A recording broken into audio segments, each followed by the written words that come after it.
This tutorial I'm going to be showing you how to do rosette chain. The rosette chain is made up of, in this instance, 12mm jump rings and 7mm jump rings. These are silver plated jump rings over a brass base. These jump rings are available on our website. They come in packs of 100.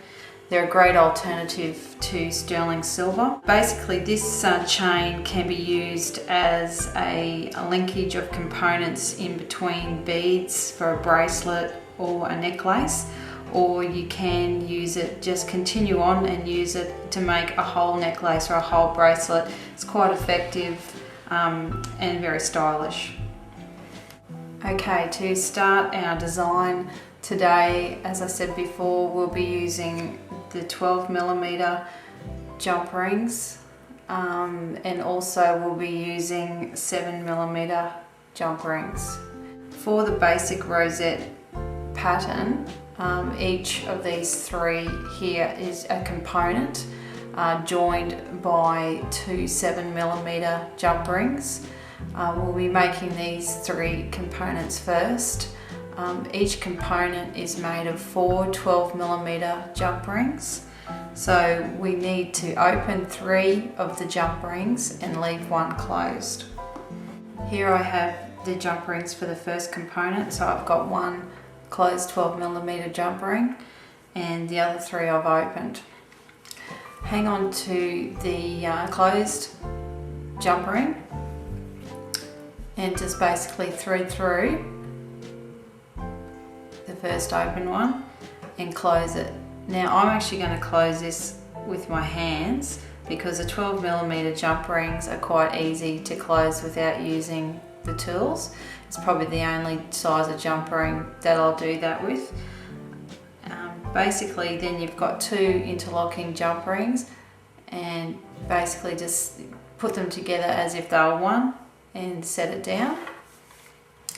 Take the third jump ring, pick up the 2 you've already linked and thread that jump ring through those 2. So it's going through the middle of the loop of the 2 and close that jump ring.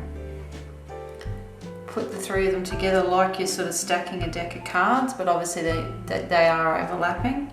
So you've now got 3 jump rings together. Just put that down just to show you.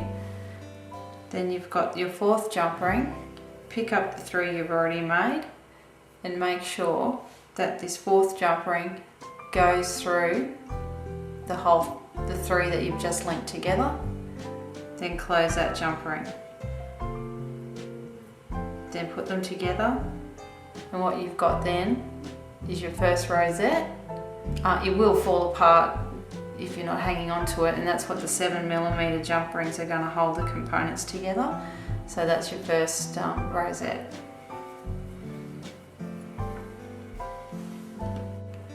What I'm going to do now is just show you how to connect the rosette to another rosette, therefore just extending the chain. Each rosette you do is just making the chain longer.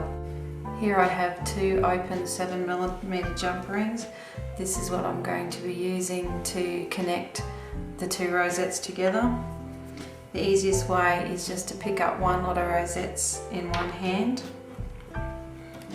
I use the pliers basically as another set of fingers. It's easier to get into position. Sometimes your fingers are too big and get in the way. With the 7mm jump ring, put it through all 4 on the rosette and basically just hang them off the bottom of your 7mm jump ring. Then pick up the rosette that you've just completed and feed the rest of the 4 rings, so through the main hole, making sure all of them are on the 7mm jump ring, and then just close your jump ring.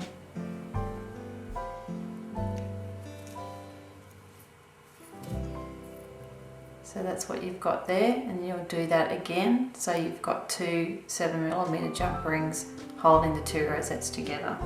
So you've got your second 7mm jump ring. put it through all 4 of one rosette, then all 4 of the second rosette. Now you have all 8 jump rings of the 2 rosettes hanging off the last 7mm jump ring. Close your jump ring. And now you have a chain of 4 rosettes. You can just keep going with that pattern to get as long as you want to, or now you could use that as a component within a necklace, then wire wrap some beads and put in between. You could, the best thing to do then, if you're going to use it as a component, is finish it off with 2 jump rings on each end and add to your next desired component, whether it be a bead or a piece of chain.